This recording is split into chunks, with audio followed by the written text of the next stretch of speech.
അസ്സലാമു അലൈക്കും വറഹ്മത്തുള്ളാഹി വബറകാതുഹു. ഖുറൈശികളിൽ സൗന്ദര്യത്തിൽ മികച്ചു നിന്ന മുസ്അബ് ബിൻ ഉമൈറിനെ മക്കയിലെ ഏറ്റവും പരിമണമുള്ള വ്യക്തി എന്നാണ് ചരിത്രകാരന്മാർ വിശേഷിപ്പിക്കുന്നത്.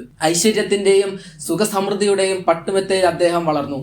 മുസ്അബിനെ പോലെ മാതാപിതാക്കളുടെ സംരക്ഷണവും ലാളനയും അനുഭവിക്കാൻ ഭാഗ്യം സിദ്ധിച്ച യുവാക്കൾ മക്കയിൽ ഉണ്ടായിരുന്നില്ല. തരുണികളുടെ സ്വപ്നവും സദസ്സുകളുടെ അലങ്കാരവുമായിരുന്നു കഥാപുരുഷൻ. സത്യവിശ്വാസത്തിന്റെയും ജീവത്യാഗത്തിന്റെയും നിത്യോദാഹരണമായി മാറിയത് അത്ഭുതം തന്നെയാണ്. ഈമാന്റെ മാസ്മരിക ശക്തിയല്ലാതെ അതിന് മറ്റൊരു വ്യാഖ്യാനവുമില്ല. മുസ്ലിങ്ങൾക്ക് മാത്രമല്ല മാനവ വർഗത്തിന് മൊത്തം അഭിമാനമാണ് അദ്ദേഹത്തിന്റെ ജീവിതം. അൽ അമീനായ മുഹമ്മദ് മുസ്തഫ സല്ലല്ലാഹു അലൈഹി വസല്ലം മക്കയിൽ പ്രചരിച്ച വാർത്തകൾ മുസ്തബിന്റെയും കാതിലെത്തി. മക്കയുടെ ഏത് ഭാഗത്തും നബിയും അദ്ദേഹത്തിന്റെ പ്രബോധനമായിരുന്നു വലിയ വിഷയം. മുസ്അബ് താല്പര്യപൂർവ്വം ശ്രദ്ധിച്ചു. നബിയും അനുയായികളും ഖുറൈശികളുടെ ശല്യം പേടിച്ച് ദൂരെ സഫാ കുന്നിന്മേൽ അർക്കമിന്റെ വസതിയിൽ അഭയം പ്രാപിച്ചിട്ടുണ്ടെന്ന് അറിഞ്ഞ അദ്ദേഹം കാത്തുനിന്നില്ല. നബിയെ കാണാനുള്ള അടങ്ങാത്ത ആഗ്രഹത്താൽ അർക്കമിന്റെ വസതിയിൽ ചെന്നു. നബി അവിടെ തന്റെ അനുയായികളെ ഖുർആൻ വചനങ്ങൾ ഓതിക്കേൽപ്പിക്കുകയും അവരോടൊപ്പം അള്ളാഹുവിന് വേണ്ടി നമസ്കരിക്കുകയുമായിരുന്നു. മുസ്അബ് സദസ്സിലിരുന്ന് തിരുമേനിയുടെ സാരോപദേശങ്ങൾ കേട്ടപ്പോൾ ഒരു വശ്യശക്തി അദ്ദേഹത്തെ കീഴടക്കിയതായി തോന്നി. അങ്ങനെ അദ്ദേഹം ഇസ്ലാമിലേക്ക് നടന്നെടുത്തു. മുസ്അബിന്റെ മാതാവ് മാലിക്കിന്റെ മകൻ ഖുറാസ് ശൗര്യവും ശക്തിയുമുള്ള ഒരു സ്ത്രീയായിരുന്നു. മുസ്അബിന് അവരെ ഭയമാണ്. മക്കയിലെ എല്ലാ പ്രമുഖന്മാരും ഒരുമിച്ച് എതിർത്താലും മുസ്അബ് നേരിടാൻ ഒരുക്കമാണ്. പക്ഷേ മാതാവിന്റെ എതിർപ്പ് സഹിക്കാനുള്ള കെൽപ്പില്ല. അതിനാൽ സാഹചര്യം അനുകൂലമായി തീരുന്നതുവരെ തന്റെ മതപരിവർത്തനം രഹസ്യമായി സൂക്ഷിക്കാൻ അദ്ദേഹം തീരുമാനിച്ചു. മുസ്അബ് അർക്കമിന്റെ വസതിയിൽ അടിക്കടി ചെന്ന് നബിയെ സന്ദർശിച്ചുകൊണ്ടിരുന്നു. അതിലപ്പുറം തന്റെ മതം മാറ്റം അറിയാത്തതിനാൽ മാതാവിന്റെ ഉപദ്രവം ഒഴിവായതിലും ആശ്വാസമുണ്ട്. എന്നാൽ മക്കയിൽ അക്കാലത്ത് രഹസ്യങ്ങൾ ഉണ്ടായിരുന്നില്ല. എവിടെയും ചാരന്മാർ, ഏഷണിക്കാർ. മുസ്അബ് ഒരു ദിവസം രഹസ്യമായി അർക്കമിന്റെ വസതിയിൽ കയറുന്നതും മറ്റൊരിക്കൽ തിരുമേനി നമസ്കരിക്കുന്നത് പോലെ നമസ്കരിക്കുന്നതും ഉസ്മാൻ ഇബ്നു ത്വൽഹ എന്നയാൾ കണ്ടു. തൽക്ഷണം അയാൾ മുസ്അബിന്റെ മാതാവിനെ വിവരം കൊടുത്തു. അതോടെ മാതാവിന്റെ സമനില തെറ്റി. മാതാവും കുടുംബാംഗങ്ങളും മക്കയിലെ പ്രമുഖന്മാരും മുസ്അബിനെ വിചാരണ ചെയ്തു. അദ്ദേഹം ഇസ്ലാമിന്റെ തത്വങ്ങളും നബിയിൽ നിന്ന് പഠിച്ച ഖുർആൻ സൂക്തങ്ങളും അവരെ കേൾപ്പിച്ചു. അത് കേട്ട് ക്ഷമ കേട്ട മാതാവ് തന്റെ മുഖത്തടിക്കാൻ കൈ ഓങ്ങിയെങ്കിലും ആ മുഖത്തിന്റെ ചൈതന്യവും നിഷ്കളങ്കതയും കണ്ടപ്പോൾ പിന്മാറി. പക്ഷേ മകൻ തള്ളിപ്പറയുന്ന ദേവന്മാരുള്ള കൂറിനെ മാതൃസ്നേഹം വഴിമാറി. അതിനാൽ കുനാസ് മകനെ വീട്ടിന്റെ ഒഴിഞ്ഞ മൂലയിൽ കെട്ടിയിട്ടു. കുറച്ചുനാൾ ബന്ധനത്തിൽ കഴിച്ചുകൂട്ടി. മുസ്ലിങ്ങളിൽ ചിലർ അബീസിനയിലേക്ക് പലായനം ചെയ്യുന്നുണ്ടെന്ന് വിവരം കിട്ടിയപ്പോൾ മാതാവിന്റെയും കാവൽക്കാരുടെയും കണ്ണ് വെട്ടിച്ച് തടവ് ചാടിയ മുസ്അബ് അബീസിനയിലേക്ക് പലായനം ചെയ്തു. അബിസീനയിൽ നിന്ന് മക്കയിലേക്ക് മടങ്ങി വന്ന മുസ്അബ് തിരുമേനിയുടെ കൽപ്പന പ്രകാരം ഏതാനും സ്വഹാബികളോടെ വീണ്ടും അബിസീനയിലേക്ക് പലായനം ചെയ്തു. മക്കയിലായാലും അബിസീനയിലായാലും ജീവിതത്തിന്റെ ഇസ്ലാമിന്റെ ആദർശങ്ങൾക്കൊത്ത് പുനരാവിഷ്കരിക്കുന്നതിലാണ് അദ്ദേഹം ശ്രദ്ധ കേന്ദ്രീകരിച്ചത്. അള്ളാഹുവിന്റെയും റസൂലിന്റെയും പ്രീതിയും കവിഞ്ഞ് മറ്റൊരു ലക്ഷ്യം അദ്ദേഹത്തിനുണ്ടായിരുന്നില്ല. ഒരു നാൾ നബിയും അനുയായികളും ഇരിക്കുന്ന സദസ്സിലേക്ക് മുസ്അബ് കയറി വന്നു. അദ്ദേഹത്തിന്റെ ദയനീയ രൂപവും വേഷവും കണ്ട് അവരുടെ നയനങ്ങൾ ഈറനണിഞ്ഞു. ആർഭാട വസ്ത്രങ്ങൾ അണിഞ്ഞ് പരിമളം പരത്തുന്ന പഴയ മുസ്അബിന്റെ ചരിത്രം നബിയുടെയും സ്വഹാബത്തിന്റെ മനസ്സിലൂടെ കടന്നുപോയി. നബി ഇപ്രകാരം പ്രസ്താവിച്ചു: മുമ്പ് ഈ മുസ്അബിനെ ഞാൻ കണ്ടിട്ടുണ്ട്. അന്ന് മക്കയിൽ ഇദ്ദേഹത്തെ പോലെ മാതാപിതാക്കളുടെ അടുക്കൽ സുഖസമൃദ്ധിയിൽ കഴിഞ്ഞ ഒരാൾ ഉണ്ടായിരുന്നില്ല. എന്നിട്ട് അള്ളാഹുവിനോടും നബിയോടുമുള്ള സ്നേഹത്താൽ അതെല്ലാം അദ്ദേഹം വിട്ടൊഴിഞ്ഞു. മുസ്അബിന് മതപരിവർത്തനം ഉണ്ടാവുകയില്ല എന്ന് ബോധ്യമായ മാതാവ് എല്ലാ സഹായങ്ങളും നിർത്തലാക്കി. ദൈവങ്ങളെ വെടിയുകയും അവരുടെ ശാപത്തിന് ഇരയാകുകയും ചെയ്ത സ്വപുത്രനായ പോലും തന്റെ ആഹാരം കഴിക്കാൻ അവൻ യോഗ്യനല്ലെന്ന് ആ സ്ത്രീ തീരുമാനിച്ചു. അബിസീനയിൽ നിന്ന് തിരിച്ചു വന്നപ്പോൾ തന്നെ വീണ്ടും ബന്ധനസ്ഥലാക്കാൻ ഒരു വിഫലശ്രമം നടത്തിയെങ്കിലും മുസ്അബ് അവസാനമായി മാതാവിനെ കാണുന്നത് അപ്പോഴാണ്. തന്നെ ബന്ധനത്തിലാക്കാൻ അതിന് സഹായിച്ചവരുടെയും എല്ലാം കഥ കഴിക്കുമെന്ന് അദ്ദേഹം പ്രതിജ്ഞ എടുത്തു. സങ്കടത്തോടെ മകനെ വിട്ടയക്കാൻ മാതാവ് നിർബന്ധിതനായി. നീ നിന്റെ വഴിക്ക് പോകൂ, ഇനിമേൽ ഞാൻ നിന്റെ മാതാവല്ല. വീട്ടിൽ നിന്ന് ഇറക്കി വിടുമ്പോൾ കുനാസ് മകനോട് പറഞ്ഞു. അപ്പോൾ മുസ്അബ് അടുത്തേക്ക് ചെന്ന് ഉപദേശിച്ചു: ഉമ്മ, നിങ്ങളോട് എനിക്ക് സഹതാപമുണ്ട്. നിങ്ങൾ എന്റെ ഉപദേശം കേൾക്കണം. അള്ളാഹു മാത്രമേ ആരാധനയുള്ളൂ എന്നും മുഹമ്മദ് അവന്റെ ദാസനും ദൂതനുമാണെന്ന് നിങ്ങൾ സാക്ഷ്യപ്പെടുത്തണം. ശുഭദനായ മാതാവ് മറുപടി നൽകി: ദൈവങ്ങളുടെ പേരിൽ സത്യം, നിന്റെ മതം സ്വീകരിച്ച് എന്റെ ബുദ്ധിയും വിവേകവും നഷ്ടപ്പെടുത്താൻ ഞാൻ തയ്യാറല്ല.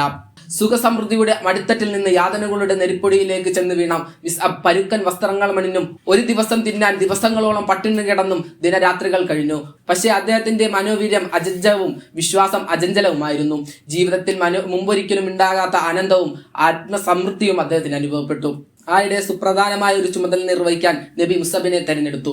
മദീനയിൽ തിരുമേനിയുടെ പ്രതിനിധിയായും ഇതിനകം നബിയോട് പ്രതിജ്ഞ ചെയ്തവരെ മതജ്ഞാനം പഠിപ്പിക്കാനും ആ ഘട്ടത്തിൽ ഏറ്റവും മുഖ്യമായ ഉത്തരവാദിത്തം മിസ്അബിനെ ഏൽപ്പിക്കുന്നതെന്നും മദീനയിലെ മുസ്ലിങ്ങളുടെ മാത്രമല്ല ഇസ്ലാമിന്റെ ഭാവി തന്നെയാണ് ആശ്രയിച്ചു നിൽക്കുന്നതെന്നും തിരുമേനിക്ക് ശരിക്കും മനസ്സിലാക്കിയിരുന്നു.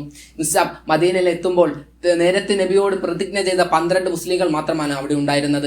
എന്നാൽ മാസങ്ങൾ കൊണ്ട് മുസ്ലിങ്ങളുടെ അംഗസംഖ്യ അത്ഭുതകരമായി വർദ്ധിച്ചു. അടുത്ത വർഷ ഹജ്ജ് വേളയിൽ മദീനയിലെ മുസ്ലിങ്ങൾ നബിയുടെ സന്നിധിയിലേക്ക് പ്രതിനിധി സംഘങ്ങളിൽ വനിതകളടക്കം 70-ൽ പരം വ്യക്തികൾ ഉണ്ടായിരുന്നു. തങ്ങളുടെ ഗുരുവായ മിസ്അബിന്റെ നേതൃത്വത്തിലാണ് അവർ വന്നത്. നബിയുടെ നാമനിർദ്ദേശം ശരിയായിരുന്നുവെന്ന് സ്വയപ്രജ്ഞത്തിലൂടെയും അനുഭവത്തിലൂടെയും അദ്ദേഹം തെളിയിച്ചു. തന്റെ ആതിഥേയനായ അസ്അബിനും സുറാറയുമൊത്ത് മിസ്അബ് ഗോത്രങ്ങളും വസതികളും സദസ്സുകളും കയറി ഇറങ്ങി ഏകദൈവ വിശ്വാസത്തിന്റെ വിപ്ലവാംശം പ്രചരിപ്പിച്ചു. പ്രതിബന്ധങ്ങളെ അഭിമുഖീകരിക്കേണ്ടി വന്നുവെങ്കിലും വിവേകവും വിശ്വാസദാർഢ്യവും കൊണ്ട് അവയെ അതിജീവിച്ചു.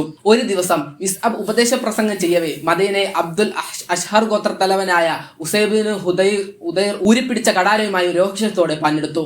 മക്കയിൽ നിന്ന് വന്ന തങ്ങളുടെ രാജ്യത്ത് കലാപത്തിന്റെ വിത്ത് വിതറുകയും പരമ്പരാഗതമായി തങ്ങൾ വിശ്വസിച്ചിരുന്ന ദൈവങ്ങളെ തള്ളിപ്പറയുകയും ചെയ്യുന്ന മിസ്അബിന്റെ കഥ കഴിക്കലായിരുന്നു അദ്ദേഹത്തിന്റെ ലക്ഷ്യം. ഉസൈദിന്റെ ആഗമനം സദസ്സിൽ ആശങ്ക ഉണർത്തിയെങ്കിലും മിസ്അബ് ശാന്തനായി നിന്നു. അദ്ദേഹത്തെയും സഹപ്രവർത്തകൻ അസദ് സുറാറയെയും നോക്കി ആഗതൻ ആക്രോശിച്ചു. പാവങ്ങളെ വിഡ്ഢികളാക്കി വശത്താക്കാൻ ഞങ്ങളുടെ പ്രദേശത്തേക്ക് നിങ്ങൾ എന്തിനു വന്നു? ജീവനിൽ കൊതിയുണ്ടെങ്കിൽ ഇവിടെ വിട്ടു പോകുന്നതാണ് നല്ലത്. മിസ്റ്റർ പതറാതെ മറുപടി നൽകി. ഇരുന്ന് കേൾക്കുന്നതിൽ താങ്കൾക്ക് വിരോധമുണ്ടോ? ഞങ്ങൾ പറയുന്ന കാര്യങ്ങൾ ശരിയാണെന്ന് ബോധ്യപ്പെട്ടാൽ മാത്രം സ്വീകരിച്ചാൽ മതി. ഞങ്ങൾ പറയുന്ന ശരിയല്ല എന്ന് താങ്കൾ തോന്നുന്നുണ്ടെങ്കിൽ ഞങ്ങൾ ഈ പ്രദേശം വിട്ടുപോകാം. ന്യായമായി ഈ നിർദ്ദേശം ബുദ്ധിമാനായ ഉസൈദ് സ്വീകരിച്ചു. കുഴപ്പം കൂടാതെ മിസ്അബിനെ ഓടിക്കാൻ ഇത് തന്നെയാണ് നല്ല അവസരം.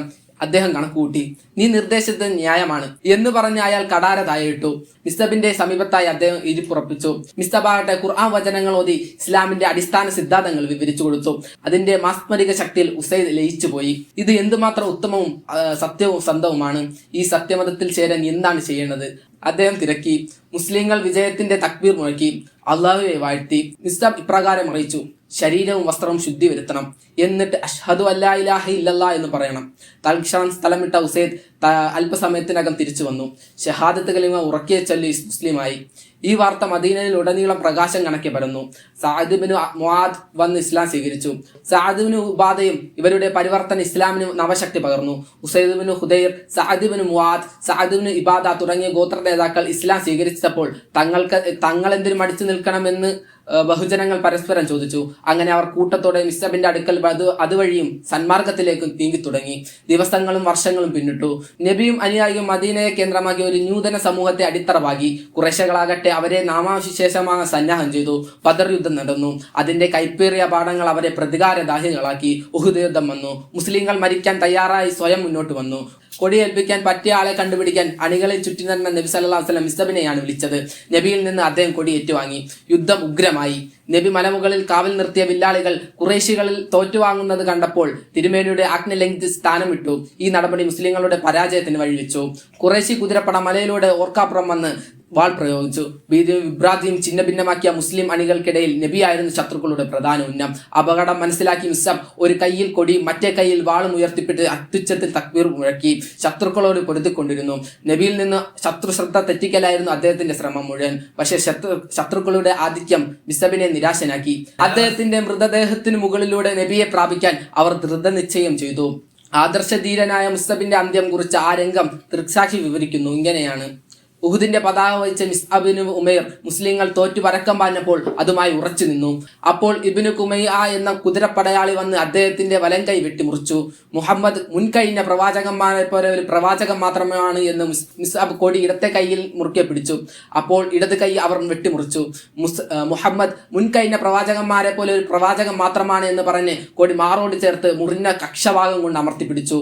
മൂന്നാമത്തെ കുന്തം നെഞ്ചിൽ തുളച്ചു കയറി മിസ്അബും അതോടൊപ്പം കൊടിയും നിലംപതിച്ചു. മിസ്അബ് രക്തസാക്ഷിയായി. താൻ നിലംപതിച്ചാൽ നബിയെ പ്രാപിക്കാനുള്ള ശത്രുക്കളുടെ മാർഗം സുഗമമാണെന്ന് അദ്ദേഹം ഭയന്നിരുന്നു.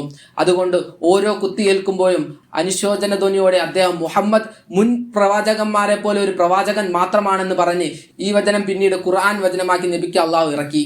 ഖബ്ബാബിന് അർത്ത് പറഞ്ഞു: അള്ളാഹുവിന്റെ പ്രീതി മാത്രം ലക്ഷ്യം വെച്ച് ഞങ്ങൾ നബിയുടെ കൂടെ പാരായണം ചെയ്തു. തന്മൂലം ഞങ്ങളുടെ പ്രതിഫലം അള്ളാഹുവിന്റെ അടുക്കൽ ഉറപ്പായി. ഇഹലോകത്തിന്റെ തീരെ പ്രതിഫലം പൂജിക്കാതെ വിട്ടുപിരിഞ്ഞ ചിലർ ഞങ്ങളുടെ കൂട്ടത്തിലുണ്ട്.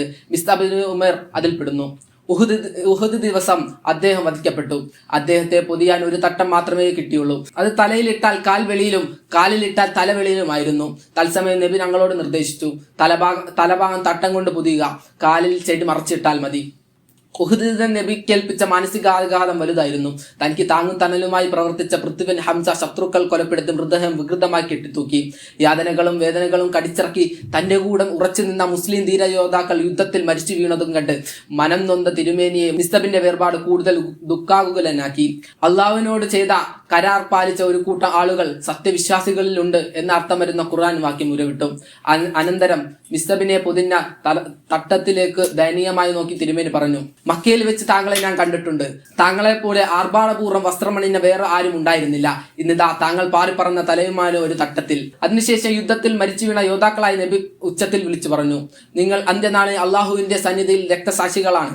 അള്ളാഹുവിന്റെ പ്രവാചകൻ ഇതാ സാക്ഷ്യം വഹിക്കുന്നു. തുടർന്ന് തന്റെ അനുയായികളെ നോക്കി തിരുമേനി അരുളി, ജനങ്ങളെ, നിങ്ങൾ ഇവരെ സന്ദർശിച്ച് സലാം ചൊല്ലുക. എന്റെ ആത്മാവ് ആരുടെ കയ്യിലാണോ അവൻ സത്യം. അന്ത്യനാൾ വരെ ഏത് മുസ്ലിം അവർക്ക് സലാം ചൊല്ലിയാലും അവർ സലാം അടക്കുന്നതാണ്. അസ്സലാമു അലൈക്കും വറഹ്മത്തുള്ളാഹി വബറകാതുഹു.